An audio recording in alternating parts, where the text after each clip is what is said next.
Excellencies, ladies and gentlemen, dear friends, it's really a pleasure to start every year in your company and to interact and think about the year to come. This year, of course, it's special. We are also celebrating 160th anniversary of ITU, the oldest international organization.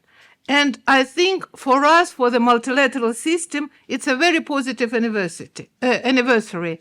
We see the organization, which was created in 1865, as relevant, but even more relevant today than it was 160 years. I think the founders of ITU never thought that they will be dealing with digital economy, with mobile systems, with artificial intelligence, but here we are, and we have the organization, very old organization, but very young in spirit. And that means that multilateral system can transform, can reform itself, and remain relevant.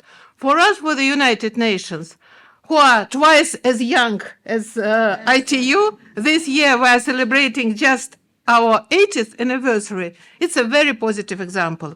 We also understand we have to reform to remain relevant for the 21st century, but we also know it's possible.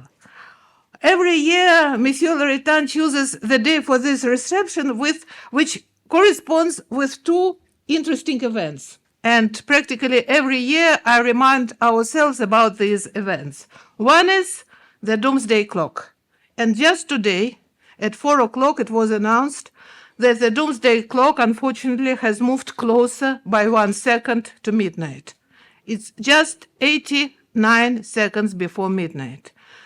And we, humanity, have never been as close to the catastrophe as we are now. And of course, the authors of this Doomsday Clock use all their power, all their importance to attract politicians of all the countries so they could act and act together. On the other hand, the other event which always starts around this time is Chinese New Year, and it starts tomorrow. And I remember when I was here for the first time in January 2020, I was speaking, saying that the new cycle starts, the new cycle of Chinese horoscope, and that we all hope that it will be new, modern, different.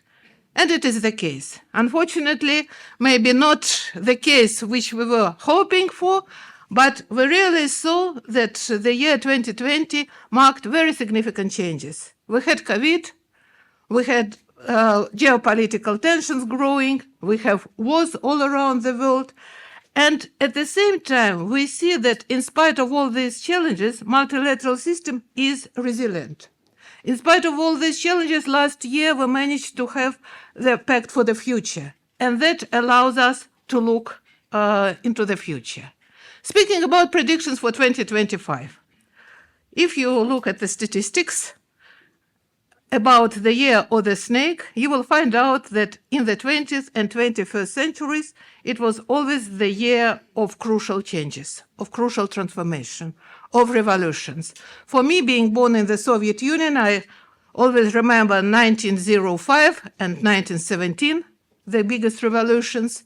We also remember 1941, the year when Soviet Union and United States joined the Second World War.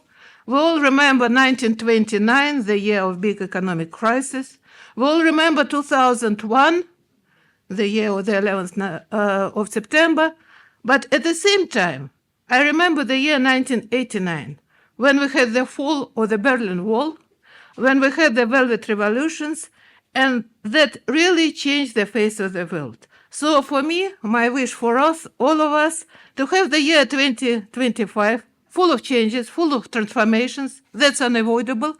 But let's wish and work together that these transformations will change the world for the better. I wish you a very pleasant evening.